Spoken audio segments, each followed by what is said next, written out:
Assalamualaikum warahmatullahi wabarakatuh. Perkenalkan, nama saya Hisyam Syahri Syaban. Dan pada video kali ini saya akan menjelaskan tentang kenaikan suku bunga global dan dampaknya terhadap pasar modal dan pasar keuangan Indonesia. Kenaikan suku bunga global menjadi salah satu isu utama pasca pandemi. Bank sentral besar seperti The Fed, ECB, dan Bank of England menaikkan suku bunga untuk menekan inflasi, menyebabkan arus modal berpindah dari negara berkembang ke negara maju. Dampaknya terasa pada nilai tukar rupiah, pasar saham, dan stabilitas keuangan Indonesia. Dan beberapa data terkini yaitu ada pada 2024, The Fed mempertahankan suku bunga di kisaran 5,25 sampai 5,50%, level tertinggi dalam 2 dekade terakhir, bersumber dari CNBC Indonesia.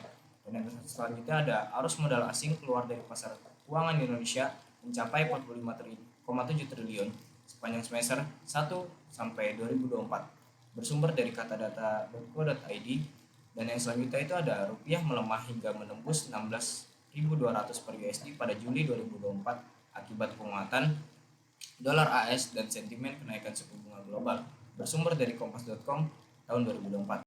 Ada beberapa dampak dari kenaikan suku bunga sendiri, yaitu inflasi global akibat lonjakan harga energi dan pangan, dan kebijakan moneter ketat untuk menahan inflasi. Dan yang terakhir itu ada konflik Rusia Ukraina yang memperkuat dolar AS.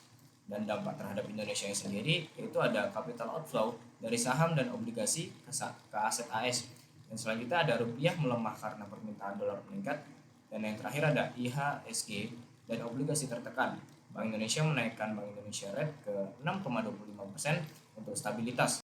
Dan beberapa aktor utamanya itu ada Bank Indonesia yang berperan menetapkan kebijakan suku bunga dan menjaga stabilitas rupiah. Dan selanjutnya ada pemerintah atau Kemenq berperan mengelola fiskal agar tetap ekspansif namun terkendali. Dan selanjutnya ada investor berperan menentukan arus modal sesuai risiko dan imbal hasil. Dan yang terakhir itu ada sektor swasta dan perbankan berperan menyesuaikan strategi investasi dan pembiayaan. Juga beberapa rekomendasi kebijakan, yaitu yang pertama itu untuk pemerintah, yaitu menjaga stabilitas fiskal dan koordinasi dengan Bank Indonesia. Dan yang kedua itu memberi insentif investasi sektor produktif dan mempercepat hilirisasi.